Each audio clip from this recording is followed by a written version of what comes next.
All right, legends, what's going on? Welcome on in to another week of Footy Tips. Make sure you guys hit that sub button. And before we get started, thank you for watching over the last few weeks. It's been a bit of an interesting time in my life at the moment. I've got a few changes on the way. And I'm also going to be doing some editing and stuff that I want to work on the channel. I'm not happy with the place of the channel at the moment. So, yeah. Got some stuff that I'm trying to work on. So the videos may be sporadic over the next few weeks, as well as the streams. But we're going to continue with our footy tips and our Supercoach videos as per usual. So let's get into it. And we are looking at, obviously, Thursday night footy. I went back and counted throughout the year, and Carlton have literally played in half of the Thursday/Friday night games this year. And they've put up some of the most insipid performances I've ever seen this year. The fact that they lost to North Melbourne last week was an absolute joke. That club is in complete disarray.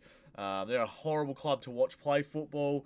On paper, they should be a top 8 side, but they're not.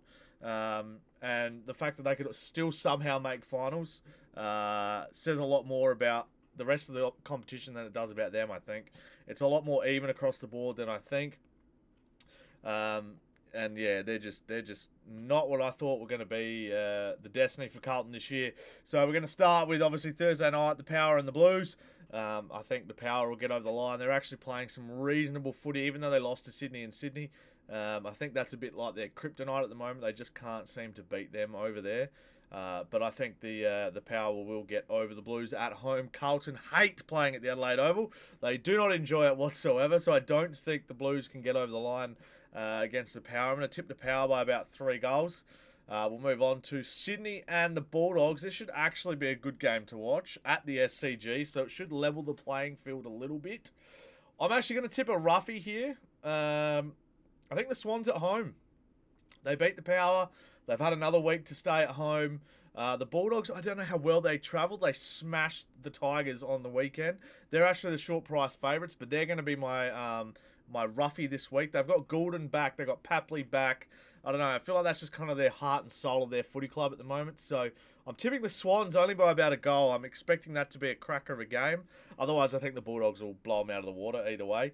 Let's go to Saturday, the 28th of June, and it is the Suns versus the D's at People First Stadium in the Gold Coast. I expect the Suns to bounce back against the D's. The D's are still too hot and cold for me. The Suns have got a lot of work to work on. They've lost their last 3 out of 5, I think. Yeah, 3 in a row and last 3 out of 5. So they're going to want to do everything they can to get back into the top 8. And the D's, on the other hand, really got to just try and fight for survival here. So I think the Swans will get, the Suns will get up by, I don't know, 20 points at home over the D's. That's my prediction anyway. We've got the Hawks and North Melbourne, both the Tassie-related teams, playing down in Tasmania. I feel bad for these two teams that have that Tasmanian connection. I couldn't think of anything worse than playing footy in freezing cold Tasmania. I have family down there, but at the same time, I'd much rather be playing like in WA or SA than down in Tas. It'd be too cold down there for me. If you grow up and you're used to it, it's different, but yeah, no thanks. And what we saw from the Crows-Hawks game the other week, this could be a very interesting one. At least it's being played in the afternoon, so a bit of a twilight game, 3:45 start. But I still think the Hawks will get up by about 10 goals over North. North put up a good fight, obviously, on the Blues and beat them on the weekend. But I expect that the Hawks are just going to be too good for them, and they should absolutely take them to the woolshed, I think. And then, speaking of, we've got the Pies against the Eagles at Marvel Stadium. I think the Pies could get close to a 100-point win here. Like, just massacre them. There's nothing really else to be said about that. Percentage boost. Tigers and the Crows at the MCG. The Crows, if they play finals this year, should beat the Tigers at home. 2017 Grand Final PTSD coming back for myself and Tex and Rory Laird. But the Crows absolutely should win this. The Tigers look pretty bad against the Bulldogs last week, and if the Crows are a top 4 side at the moment, then they should be beating the Tigers by a fair bit. And the final game of the round is the Dockers and the Saints over in Perth. You'd think the Dockers will get the job done over the Saints over in Perth. I expect Freo to actually play finals the way they're going now. They've snuck up to 6th, and if they can win another one against the Saints at home and winning it convincingly too would be very good for their percentage and would really cement them in the top 8. So I don't see the Saints beating them over there. I think the Dockers are too good for now. So yeah, thank you guys for watching. And obviously the Lions, the Cats, the Giants, and the Bombers have the week off in our final round of buys before the last 7 rounds, where everybody's back to playing every week, which would be great. I don't love the split buy rounds. I hate all that crap. Just have like one in the middle or have a week off for everybody. I'd prefer that. And have like the EJ Witten Legends game in the middle like they did last time or something like that.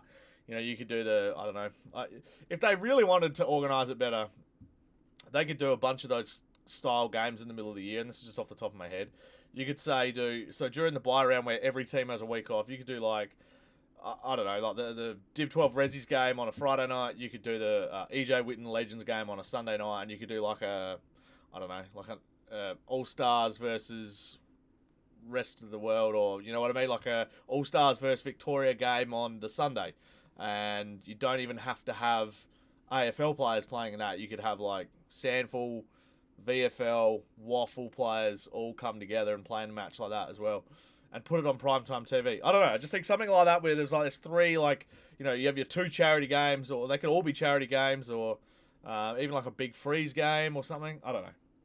The Big Freeze game's obviously the King's birthday, but you could do another one or another charity game or something just to, I don't know, just an idea. I just don't like the split rounds where there's heaps of buys for teams. It just feels like it's gone on for 5 weeks. When was the first one? Round, 12? Round 12 to 16, that's 5 weeks. So that's annoying. And especially for people that play Supercoach like myself. So yeah, let me know what you guys think about my footy tips. Who's going to win this week? But yeah, Port, Sydney, Suns, Hawks, Pies, Crows, Dockers. I just realised I've tipped only one away team to win, and that's the Crows. Alright guys, thanks for watching. I will see you in the next footy tipping video. Bye for now. Peace!